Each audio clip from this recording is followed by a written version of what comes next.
Hello and welcome to Shaka Extra Time, a show that comes to you every Tuesday. Joining me on set is Shaka Sali himself, aka the Kabale Kid. Hello, Shaka.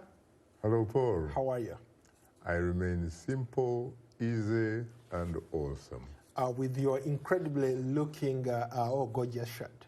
Guess who is talking? What about you, man? Okay, today we'll be talking about a wide range of issues, and we'll, for the first time, bring in a surprise guest who is going to interact with us on Shaka Extra Time. But before we go there, let's maybe start in Rwanda. Something remarkable, Shaka, happened in Rwanda. They, for the first time in so long, they opened a smartphone manufacturing plant in Rwanda. What a remarkable achievement on behalf of Rwanda. I think that Rwanda deserves to be congratulated for obviously, coming up with that kind of effort, because the last time I checked, up to now, there has not been a single country on the African continent that was in fact manufacturing those types of things, those types of important gadgets. The only countries I know of which have something to do with those types of gadgets, and that is simply assembling. You're probably talking about Algeria, you're talking about Egypt, you're talking about Ethiopia, and I think South Africa. But there are people who also say that what is happening in Rwanda is as more of assembling, not really manufacturing. Well, that is what they say, but Paul, I have often said that when it comes to opinions, everyone is entitled to their own opinion. But when it comes to facts, that one, you do not have different sets of different facts. They are facts. Well, and I think from the story that I was able to see, it makes a very significant difference between what they call manufacturing, which apparently is happening in Rwanda, and assembling, which I said has actually is going on in Algeria, in Egypt, in Ethiopia, and I think South Africa. Maybe I could also add that in 2012, I covered a young man from Congo, Brazzaville, by the names of Varon Manku, who is arguably Africa's Steve Jobs, who started a cell phone and tablet manufacturing company in Congo, Brazzaville, that, by the way, is programmed in local languages, so it has access. It can be accessed by a lot of young people. But maybe what is interesting in Rwanda is that they're actually making those phones for him. He couldn't keep up with the demand, so he had to maybe solicit the expertise of Chinese to help him. Yeah. But the other thing that I think we should also really be very clear about, we are talking about smartphones. Correct. Not simply or just phones. No, he was doing smartphones. Yes, absolutely. Really? Yes, smartphones and smart tablets. But it was like a sort of individual effort from the way you have been able since then he has raised enough money to actually go public, because when I talked to him in 2012, that's how many years ago, he had at least, when I talked to him, he had sold about 500,000 units. It's very interesting, by the way, that the brain is behind this in Rwanda.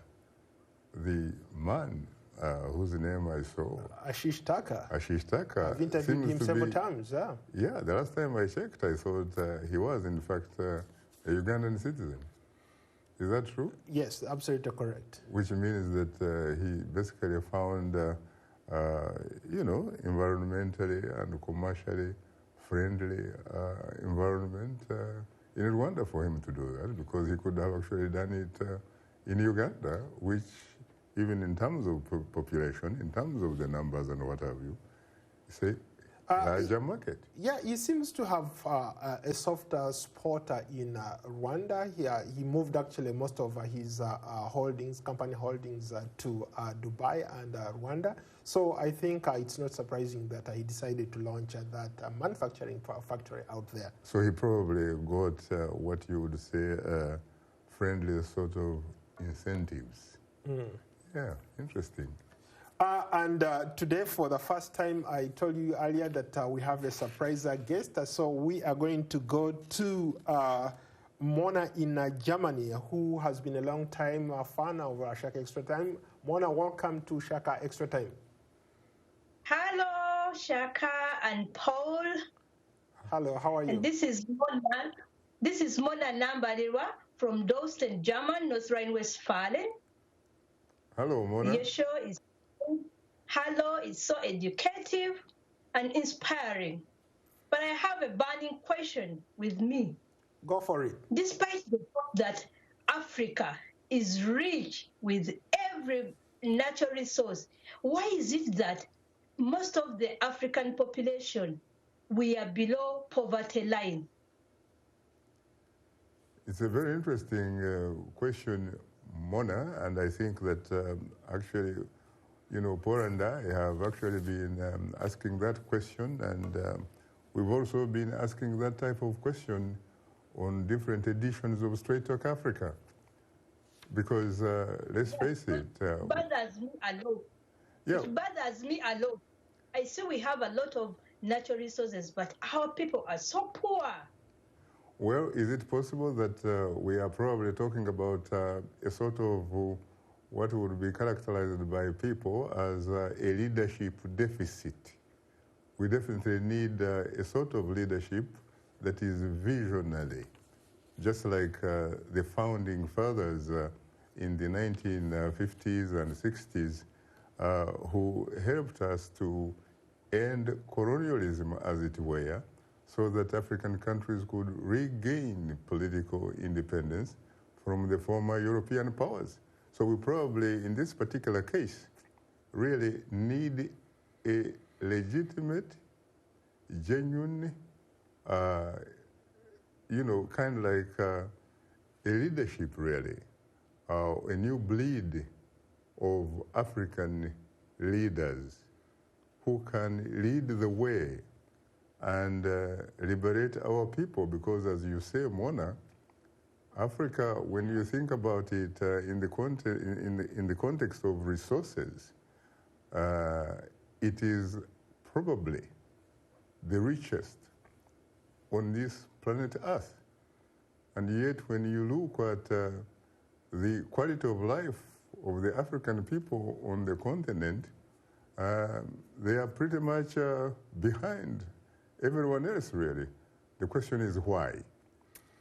Shaka, let me do a quick follow-up here. You talk about leadership as one of the key things that maybe we need on the continent, but we're talking about Rwanda.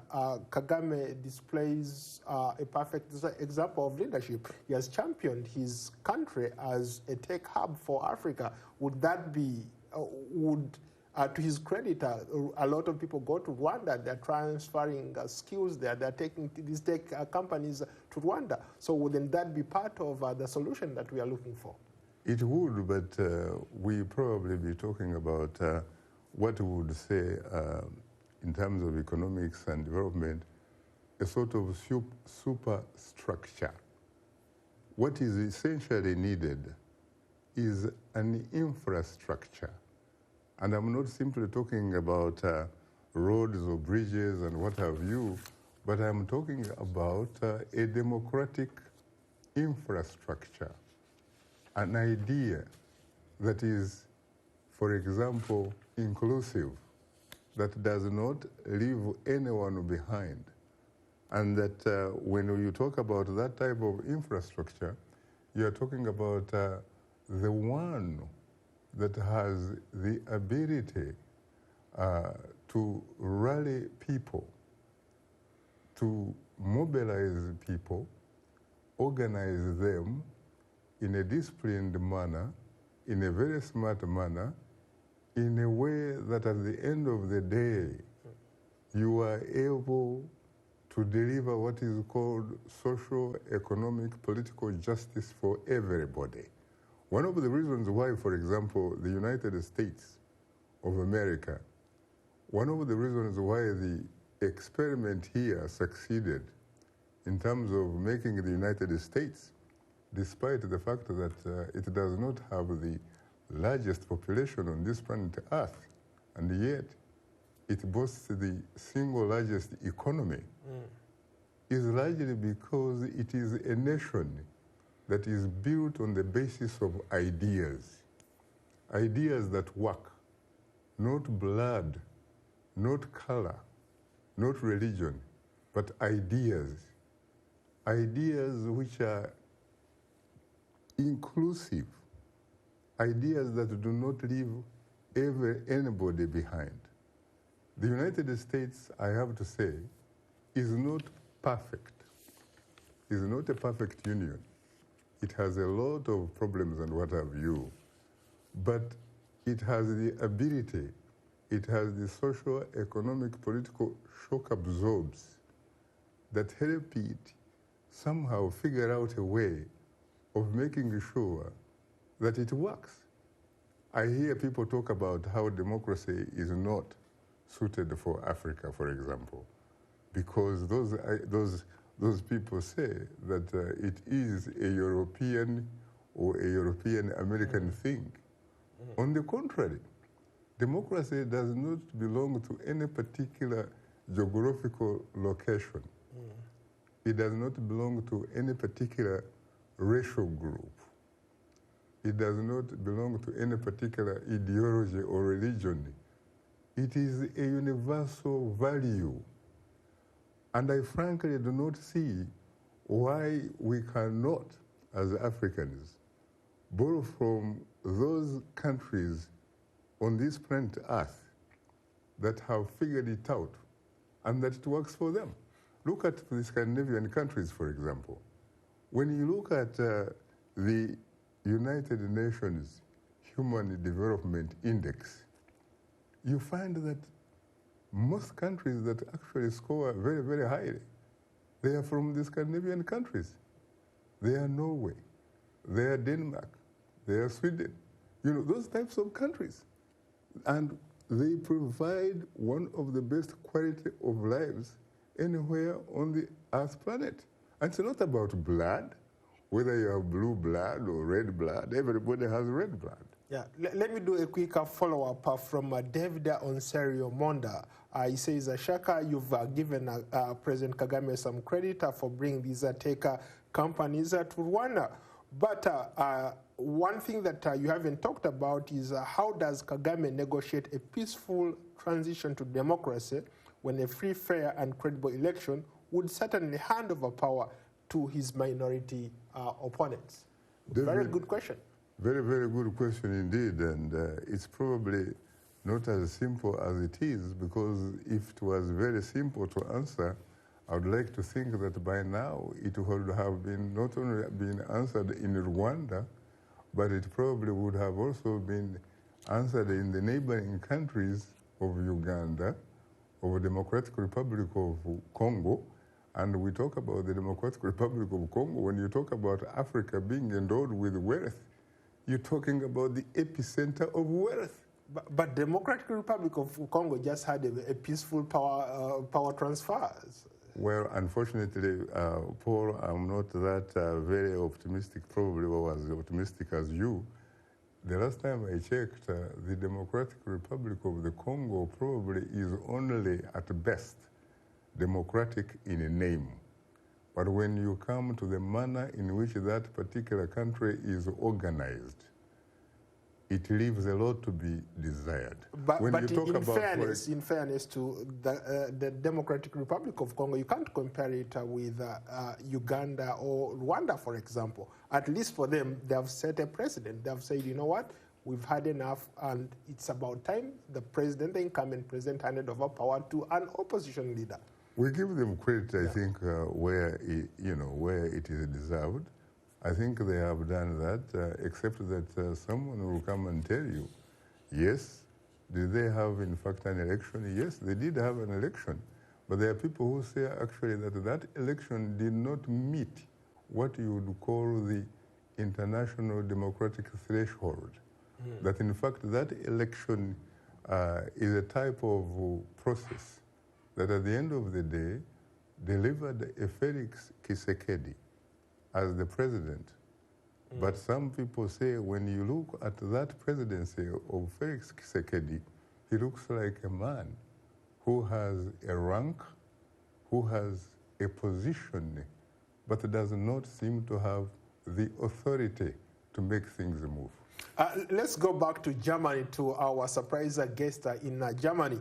Mona, you live in Europe. You are in a country that is arguably the largest economy in Europe. What do Africans make of, or Africans in the diaspora there, what do they make of the African politics that we are talking about? Largely, most of them now, for instance, for my country, Uganda, where I come from, most of the people in the diaspora are so much into politics. Every day they hear what is going on in Uganda, and they don't feel at ease. But really, they always ask, will there ever be free and fair elections in Africa? We were talking on elections, but really, does free and fair election in Africa exist? If we see also in connection with, for instance, countries which are developed like America, there are not free and fair elections. What does it, how does it affect Africa as a whole? If we see what is going on right now in America and what is going on with Africa, what lessons do we draw from that? Shaka, that's a very interesting take. Yeah, Mona, I think that, frankly, it probably would not be fair to say when you talk about elections not being free, fair, transparent, and credible, I don't think it would be fair to talk about Africa in general, because there are certain specific situations where elections in some African countries meet that type of threshold. South Africa, for example. South Africa is definitely the beacon of hope for African democracy so far. And in fact, when you look at Southern Africa, the Southern Africa part of the continent, it probably is in the lead in terms of what appears to be democratic governance. You're talking about Botswana, you're talking about Mauritius, you're talking about Namibia, you're talking about really countries that have tried, but let's face it, they are still in a process, because democracy, in fact, the last time I checked, is a work in progress. Even right here in the United States, we do have a debate about what happened in 2016. We seem not to have figured it out yet. When you talk about democracy, I think that African leaders should embrace democracy, because I sometimes wonder why anybody should be asking whether or not democracy is the right medicine for Africa, and yet it seems to be working in the other countries in the world. Like I was talking about the Scandinavian countries, they embrace a sort of democratic system that delivers goods for everybody to be a decent, respected human being. You have, for example, education there. Education there is a right, not a privilege. You have the situation of medical care. When somebody is sick, it is a right, not a privilege. And so I think it can be done. And when you talk about Africans talking about ideas which come from somewhere else, for example, I was looking at electricity. When you look at electricity, nobody bothers, in Kigali where the electric bulb first came from. Nobody even asks the question about a man called Thomas Edison, whether Thomas Edison is a Tutsi, a Hutu, whether Thomas Edison is a Kakwa, a Kikuyu, or a Jaluo, whether Thomas Edison is an Igbo, or Yoruba, or an American. or a European.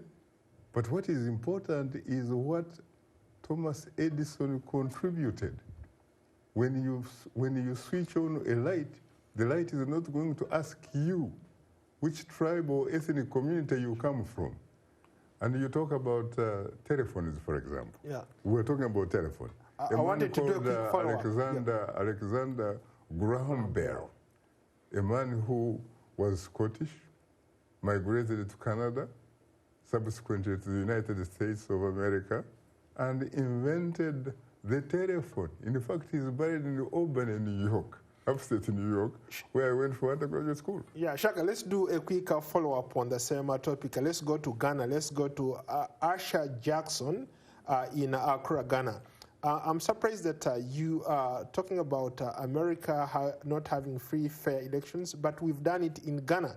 Ghana has had free, fair elections. Why are you not mentioning Ghana?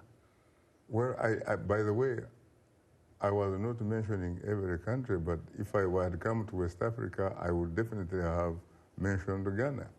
Ghana is not only a pioneer in terms of the indigenous African countries regaining political independence, beginning March 6, 1957 in Accra under the Osagefo, Dr. Kwame Nkrumah.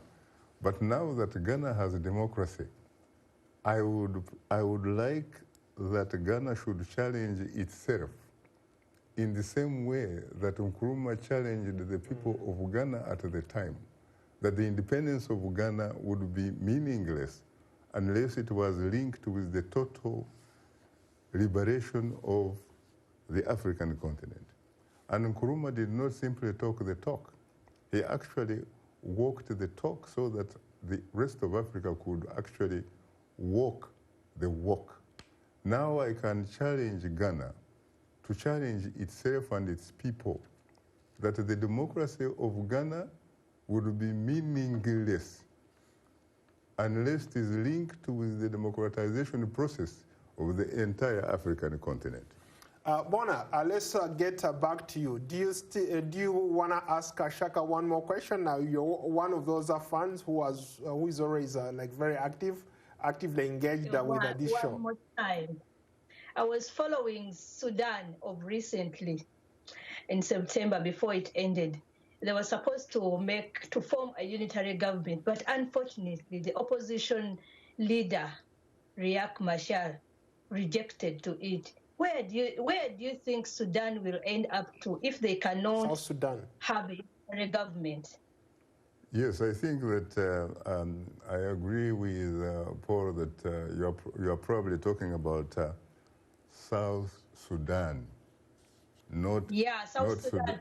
Riek Machar and Salva Kiir, they have rejected the pact to have a unitary government. Where do you see Sudan after all these years? Will they ever have peace?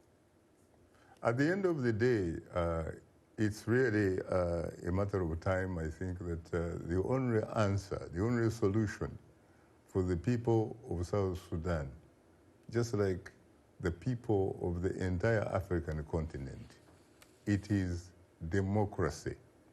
It is going to have to be a system that is inclusive, a system that, in a sense, is really, at the end of the day, a system that reflects social, economic, political justice for everybody.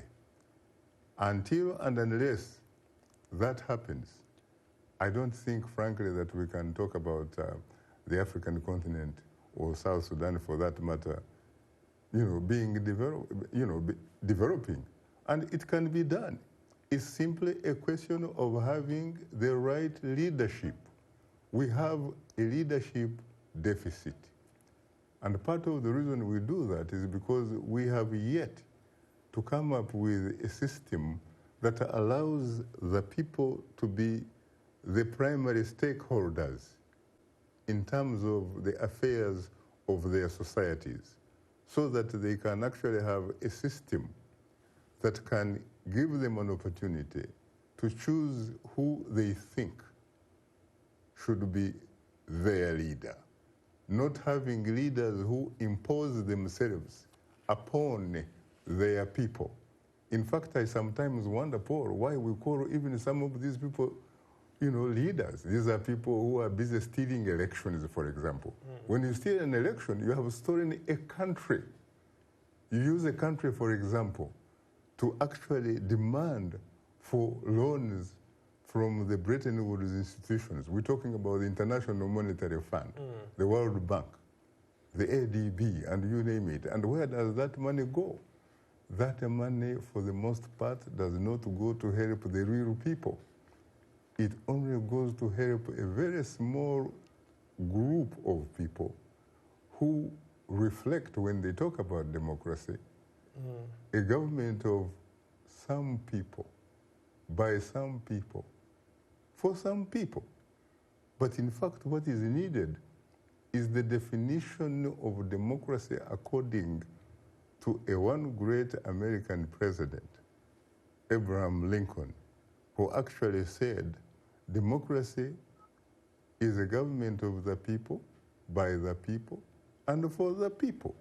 And so we should have a situation where the people call the shots, not these individuals who call them leaders. In fact, these individuals, they are either imposters. If not imposters, they are rulers. Because if you are a leader, you cannot be very far away from your people. Yeah. And Shaka, you have to do whatever you do, reflecting the interests, the concerns of your people. And you can only do it if you consult them. Shaka, we are almost running out of time. What are you talking about tomorrow on Straight Talk Africa? Tomorrow, it's very interesting. We are talking with a lady who comes from the great rich traditions of the Ashanti Kingdom, a princess, Nana Konadu Ajekum Rawlings, someone that served as the first lady of her country for many, many, many years. She's the longest serving first lady in the history of Ghana. She is an incredible lady. And she has written a great book called It Takes a Woman, which traces essentially her journey through life. And we'll be talking about that and many other things tomorrow. Tune in. Interesting. On that note, thank you to our guest in Germany. Mona, thank you so much. I will look forward to hosting you on another edition of Shaka Extra Time. And to you here in the studio, thank you so much for your insight, and I look forward to hosting you on another edition of Shaka Extra Time. Thank you, Ndugu. Yeah, thank you.